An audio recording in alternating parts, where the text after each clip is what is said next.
हिमाचल प्रदेश में मानसून सत्र के दौरान पूर्व भाजपा सरकार में मंत्री रहे और विधायक बिक्रम ठाकुर ने एक बार फिर बड़सर विधानसभा क्षेत्र की जल परियोजना का मुद्दा उठाया।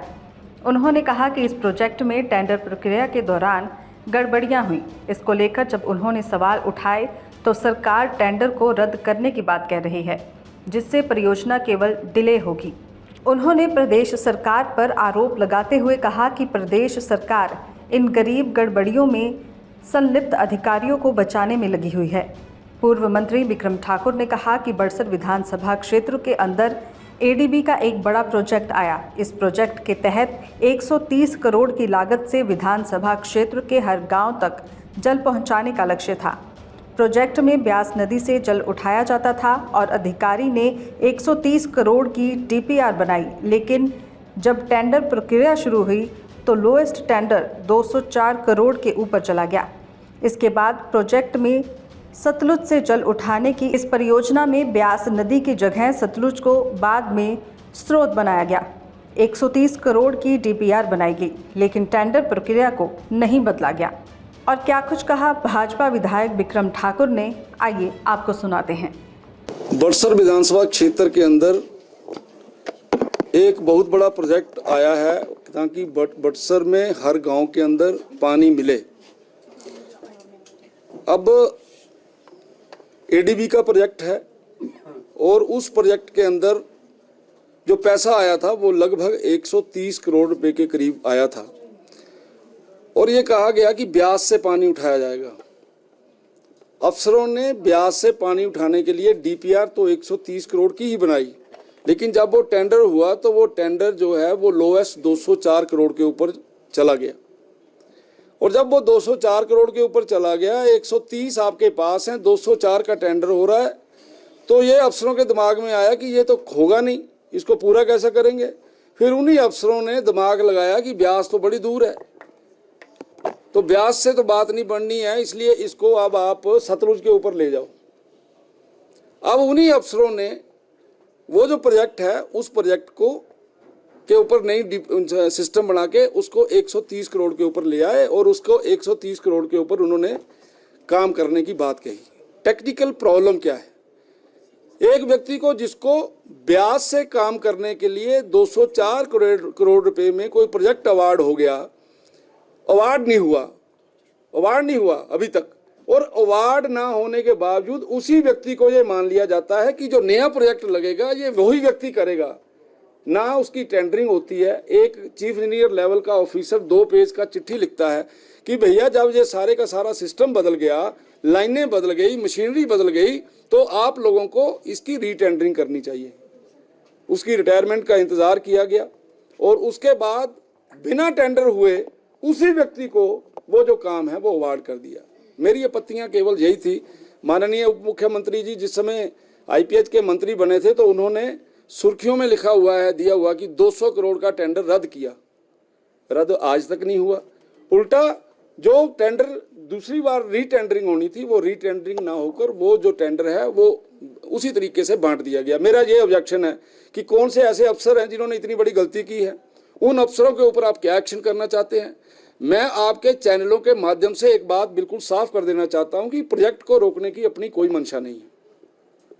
अब नया सवाल खड़ा कर दिया माननीय उप मुख्यमंत्री जी ने कि उसकी रीटेंडरिंग होगी। आप बताइए, जब आपने किसी को कोई टेंडर अवार्ड कर दिया, उसकी रीटेंडरिंग का मतलब है कि जिसको आपने टेंडर अवार्ड किया जा तो वो कोर्ट में जाएगा, या वो आर्बिट्रेशन में जाएगा।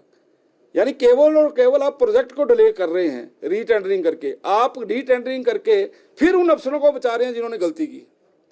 तो मेरा तो प्रश्न यही है और मैं उसके कारण से वहाँ पे संतुष्ट भी नहीं हुआ हूँ। मैंने कहा है कि आप इसका सही जवाब दो। अब वो कमेटी बनेगी, कमेटियाँ बनेंगी, कमेटी क्या करेगी? कुछ नहीं होगा, आईवाश होगा।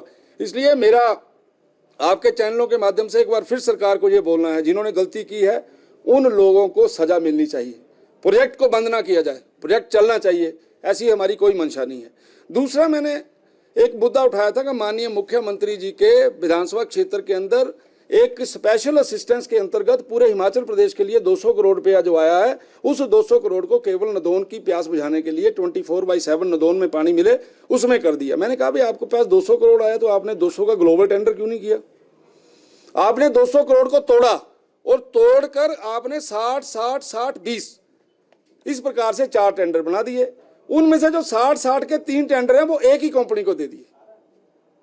कितना साफ सुथरा काम है, व्यवस्था परिवर्तन देखिए कितनी जबरदस्त है। वो 3 टेंडर एक ही कंपनी को दे दिए।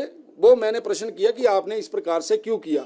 आपने एक 200 करोड़ के जो रुपया है उसको तोड़ा क्यों? आपने 60 60 करोड़ के टेंडर क्यों किए? अगर ये किए हैं तो इसमें दोषी कौन है? अगर वो दोषी है तो उसको सजा क्यों नहीं? ये मैंने 2 बातें उनको की। तीसरी बात, मैंने एक टाउन्स के ऊपर सैनिटेशन का विषय लिया था। 5 टाउन्स के अंदर पैसा आया है, वो भी बाहर का है, वहां पर भी इसी प्रकार की बंदरबांट हुई है। उस वहां पे टेक्निकल बिड मांगी गई और जो फाइनेंशियल बिड है वो मांगी नहीं गई। आज तक ऐसा होता ही नहीं है, यहाँ पे टेक्निकल बिड और फाइनेंशियल बिड टेंडर के ठेकेदार के द्वारा दोनों भरी जाती हैं। तो मैं इन सारी बातों के कारण से सरकार से ये रिक्वेस्ट कर रहा था कि इन सारे विषयों को जब मैंने आपको ध्यान लगा दिया है, क्योंकि इसमें माननीय मंत्री जी का कोई कसूर नहीं माना जाता, क्योंकि प्रोजेक्ट की फाइल उनके पास नहीं आती है, मैं मानता हूँ, लेकिन मंत्री तो वही है ना, जवाब तो उन्होंने ही देना है। तो वो फाइल को मंगाएं, उस फाइल पे देखें कहाँ कहाँ गलतियां हुई हैं और जिन्होंने गलतियां की हैं उनको सजा दें। यही मेरा प्रश्न। जांच से क्यों भाग रही है सरकार, क्या लग रहा है? कई है ना इसमें, कई जांच इसलिए भाग रही है क्योंकि कईयों के ऊपर गाज गिरेगी, इसलिए जो है वो जांच से भागा जा रहा है। और इसमें कितना ज़्यादा पैसे का लेन देन हुआ है, इसमें कितना ज़्यादा कितने लोग इन्वॉल्व हैं, ये इसलिए मेरा बार बार यही प्रश्न है। मैं बार बार यही बात कह रहा हूँ कि गलती करने वाले लोगों को बचाया क्यों जा रहा है? पॉलिटिकल लोग तो पर्दे के पीछे होते हैं भैया, सामने कोई नहीं होता। तो ये जो गलती है वो जिस लेवल पे हुई है, ऑफिसर्स के लेवल पे हुई है, ठेकेदार के लेवल पे मैनिपुलेशन हुई है, तो इन सारी बातों के बारे में ये संसद के अंदर और बाहर माननीय मंत्री जी को और इस सरकार को अवगत कराना चाहिए। Thank you. दैनिक सवेरा के लिए शिमला से गजेंद्र शर्मा की रिपोर्ट।